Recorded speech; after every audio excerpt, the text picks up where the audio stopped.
aí, mas fazer também animação, fazer cartoon também não era nunca foi uma coisa que passou na minha cabeça, assim. Mas é porque você também não tinha visão de indústria lá em Porto Alegre, né? De cartoon ou tinha? Sim, exatamente. É muito louco isso, porque eu sempre, desde criança, assistia muito desenho animado, assim. Eu parei, depois de um tempo eu parei, mas enquanto criança eu assistia o tempo inteiro, assim. Eu era fascinado, mas eu nunca...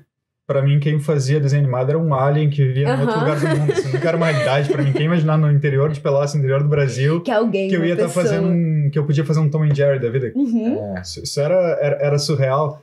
Quando eu era criança, era surreal só sair de Pelotas para ir pra qualquer outro lugar, porque a gente não tinha muito dinheiro, então... Sim. Viajar pro exterior já era uma loucura. Com certeza. Trabalhar no exterior, morar no exterior, mano.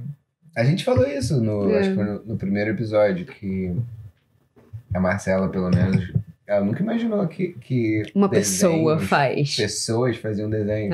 E é a mesma coisa com games. Eu tive que vir pra cá, pra Vancouver, pra entender que era uma indústria que pessoas realmente se sustentavam com isso. É muito louco, até porque um pouco antes de vir pra cá, eu comentei com um colega de trabalho que eu gostaria muito de fazer desenho animado, assim. Só que eu falei meio que da boca pra fora. Eu falei como assim, sabe aquele sonho louco que a gente tem? Aquele sonho que a gente tem quando criança que provavelmente não vai se realizar ou que a gente não faz nada. Tipo, eu queria ser jogador de basquete na NBA.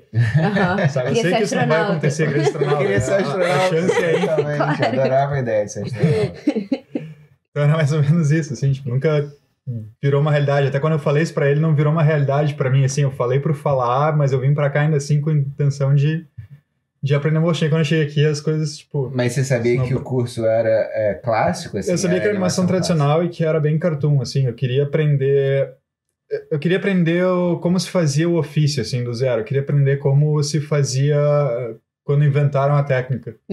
Pra entender o porquê, e os porquês e os comos da situação, antes de ficar dependendo do software, de softwares ou qualquer coisa assim, só pra saber pelo craft mesmo, pela arte, assim. Sim. E eu acho que ajuda muito na sua profissão também, né? Porque você sabe a base mesmo. Sim, com certeza. Eu não conseguiria ser animador, não pelo menos com o que eu tô fazendo hoje ou o que eu faço hoje sem ter estudado na VFS. Jamais. Eu jamais conseguiria fazer isso. Antes eu apanhava pra fazer coisas muito simples que hoje eu olho e faço em 3 minutos, 4 minutos, que eu penso assim, tipo... Que você entende como funciona. Exatamente, eu entendi. Eu tive que estudar muito, tive que reaprender a desenhar aqui, então foi bem desafiador, assim, no início, mas valeu muito a pena, assim. Mas você já desenhava desde criança? Eu desenhava, tipo, quando criança eu desenhava muito. Eu lembro que eu copiava a capa da Placar, assim. Eu desenhava as capas da Placar. Assim. Depois disso, desenhava camiseta de time de futebol, que a gente inventava essas coisas, assim, logo. Mas daí depois eu parei por um tempo, aí eu comecei a andar de skate, e aí eu conheci uma galera que também grafitava, eu comecei a grafitar com eles, grafitei por um tempo, e aí que eu voltei a ter mais contato com desenho. Mas também sempre pro grafite, assim. Aí depois disso eu entrei pra faculdade e eu meio, por mais louco que seja, eu meio que parei de desenhar. Entrei na faculdade de design gráfico e eu parei de desenhar tanto. Que engraçado. Mas não tem que desenhar na faculdade? Tinha que fazer, sei lá, tipo, desenho life drawing, desenho ao vivo, mas desenho de figura humana, mas eu perdi um pouco do encanto por desenhar. E depois, lá pelo final da faculdade, eu voltei a desenhar de novo, porque eu voltei a grafitar com mais força, e aí eu voltei a desenhar bastante.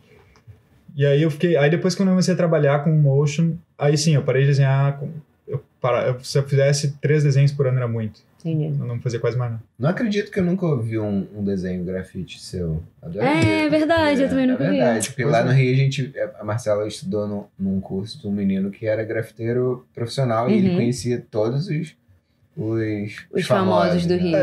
Eu conheci eles todos. Quando comecei a grafitar aqui era 2005, 2006, não sei. Foi muito tempo atrás. Eu era adolescente ainda, então tipo, era quando ainda era um crime, quando a polícia ainda parava.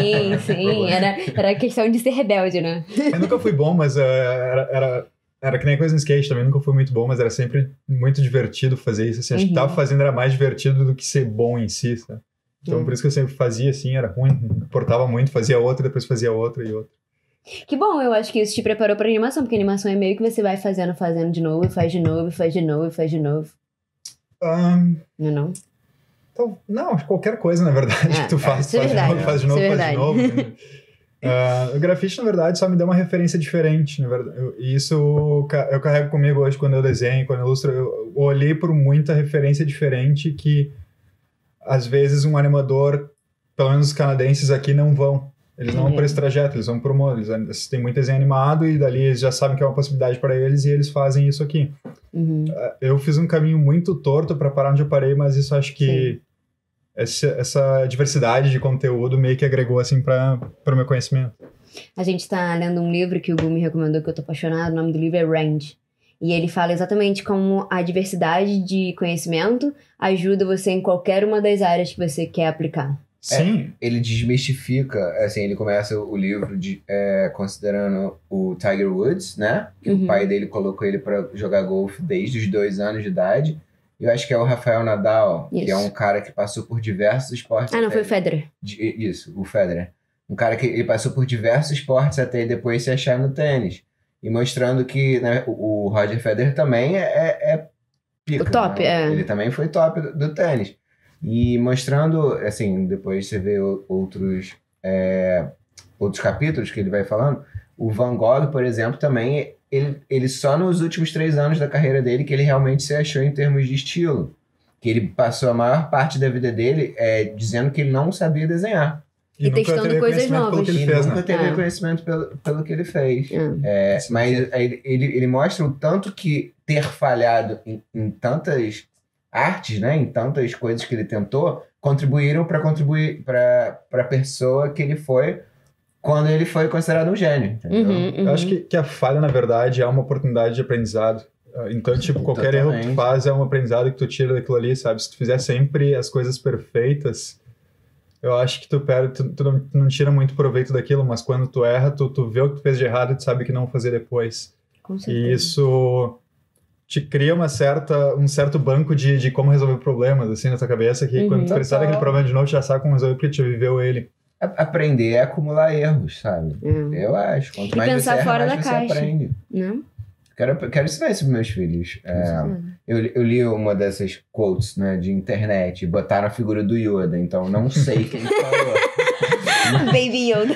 Botaram a figura do Yoda, então não sei quem criou essa quote, mas o cara diz mais ou menos assim, que o mestre errou muito mais vezes do que o cara que desistiu. Sem dúvida. Assim, ele só continuou, sabe? Ele acumula os erros. Tem uma frase de motivação de basquete que dizem, e que eu levo assim, que eu acho que ela é legal pra vida, mas é que tu erra todos os arremessos que tu nunca fez. Sabe? Tipo, então, se tu fizer o arremesso, tu tem a chance de acertar, mas se tu não fizer, tu já errou desde o início. Então, tipo... lógico que, tipo, quando tu vai começar uma coisa nova, uma coisa difícil, tem todo um medo, sabe? Mas... se tu não fizer isso, se tu não fizer alguma coisa por causa do medo, tu vai, com certeza, deixar viver alguma coisa, por pior que ela seja, e tu possa tirar alguma coisa daquilo depois. Nossa, já vi esse mesmo pensamento em tantas formas, né? Aquela ideia do o não você já tem, né? Então vamos tentar pegar o sim. Acho que foi essa foi uma das frases que meu pai mais se arrependeu de falar. Por quê? Porque eu nunca mais parei de argumentar na minha vida, né? Que eu já tinha, tem que buscar o sim.